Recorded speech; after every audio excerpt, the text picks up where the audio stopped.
Et si je vous disais que le sentiment de succès, eh bien, qu'il n'avait rien à voir avec la taille de nos accomplissements, que l'euphorie de décrocher le job de ses rêves pouvait être, biochimiquement parlant, moins intense que de trouver un simple billet de 20 € dans une vieille poche.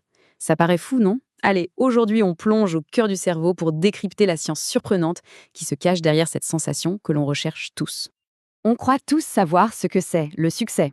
On a des images plein la tête, des objectifs, des listes de choses à faire, mais la vraie question c'est: qu'est-ce que le succès pour notre cerveau? La question a l'air simple comme ça, mais vous allez voir, la réponse de notre petite machine interne est bien plus complexe et surtout beaucoup plus surprenante qu'on ne le pense. C'est le grand paradoxe. On peut passer des années à bosser sur un objectif immense, on l'atteint enfin, et là, oui, il y a de la satisfaction, c'est sûr, mais parfois c'est un peu plat, presque une petite déception. Et puis, un autre jour, on enfile un vieux manteau, on met la main dans la poche, et on sent un petit bout de papier, un billet de 20 €. Et là, c'est la fête, une vague de joie pure, intense, complètement disproportionnée. Pourquoi? C'est ce mystère qu'on va résoudre ensemble. Bon, avant de plonger dans la chimie du cerveau, regardons un peu la vision plus traditionnelle. Comment est-ce qu'on nous apprend à définir le succès? Que ce soit en psychologie, dans les livres de développement personnel ou juste dans la société en général. C'est notre point de départ. On nous le répète tout le temps. Il faut atteindre ses objectifs, sortir de sa zone de confort, avoir confiance en soi, trouver sa passion. Tous ces facteurs sont importants, bien sûr. Ils aident à construire une vie épanouie. Logiquement, notre cerveau associe tout ça au succès. Mais est-ce que c'est vraiment toute l'histoire? Est-ce qu'il suffit de cocher ces cases pour garantir cette fameuse sensation de succès? En fait, aussi important que soient ces éléments, ils ne décrivent que le cadre, pas l'image à l'intérieur. Ils ne nous disent rien sur l'étincelle, sur cette réaction chimique qui se produit dans notre cerveau au moment précis où l'on se sent victorieux. Pour comprendre ça, il faut regarder de beaucoup plus près, à l'échelle des neurones.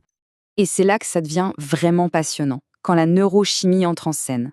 Pour percer le secret du succès, on ne va pas lire un livre de psycho, non. On va suivre l'histoire de Sam, une histoire toute simple qui va nous révéler la danse fascinante d'une petite molécule dans son cerveau, la dopamine.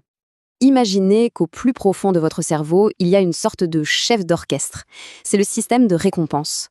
Son boulot, ce n'est pas de diriger la musique, mais nos motivations, nos désirs, nos plaisirs. Et son instrument, sa baguette magique, c'est une molécule super puissante qui nous pousse à agir, la fameuse dopamine. Pour voir ce système en pleine action, laissons tomber les grands concepts un instant et observons une expérience toute simple mais géniale, inspirée de vraies recherches. Alors, je vous présente notre volontaire du jour, Sam.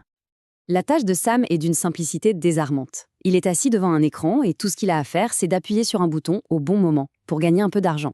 Pendant ce temps, des scientifiques observent en direct ce qui se passe dans sa tête. Et ce qu'ils vont découvrir va complètement changer notre vision du succès. On pourrait se dire que le moment de joie intense, le grand feu d'artifice de dopamine, c'est quand Sam reçoit l'argent. Logique, non. Récompense égale plaisir. Eh bien, pas du tout. Les chercheurs ont observé autre chose. Le moment clé, le vrai déclencheur, se produisait bien avant. Et voilà la révélation. Le pic de dopamine, il n'est pas lié à la récompense elle-même, mais à l'attente. C'est dans ce court instant de suspense, entre l'action et le résultat, que le cerveau s'emballe. Pourquoi? Parce qu'il est en train de faire un pari. Il fait une prédiction sur ce qui va se passer. Et c'est là, dans cette fraction de seconde, que tout se joue. Ce graphique dit tout. Quand la récompense est meilleure que prévu, par exemple, Sam s'attend à 1 € et il en reçoit 2, la dopamine explose. C'est la surprise positive. Quand la récompense est pile celle qui était attendue, 1 € prévu, 1 € reçu, la réaction est beaucoup plus calme, presque neutre.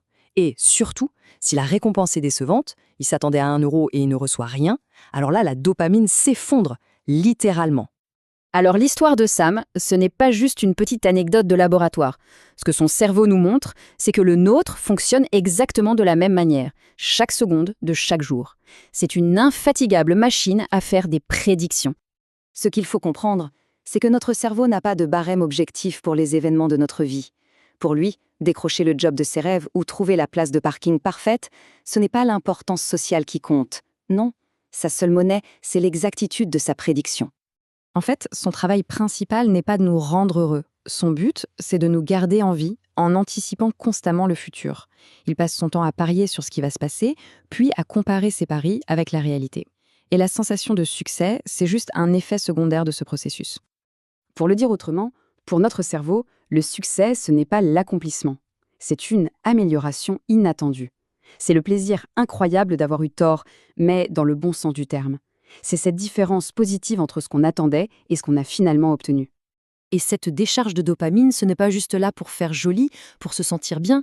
C'est un message très clair que le cerveau s'envoie à lui-même. C'est comme s'il se disait « ce que tu viens de faire, ça a marché encore mieux que prévu. Enregistre bien cette action et refais-la. » C'est comme ça qu'on apprend, c'est le mécanisme de base de notre adaptation. Pour résumer tout ça, la sensation de succès n'est pas vraiment liée à la valeur d'un objectif, mais à la surprise positive qu'il déclenche. C'est la récompense que s'offre le cerveau pour une prédiction qui a été dépassée. Alors si ce sentiment si précieux vient de l'inattendu, ça nous force à nous poser une question. Comment est-ce qu'on devrait fixer nos objectifs? Peut-être que la clé, ce n'est pas de viser des sommets trop prévisibles, mais de s'aménager des chemins où la surprise a toujours une chance de nous cueillir. Voilà qui donne à réfléchir, n'est-ce pas? Partagez vos idées dans les commentaires et bien sûr abonnez-vous pour ne rien manquer de nos prochaines explorations.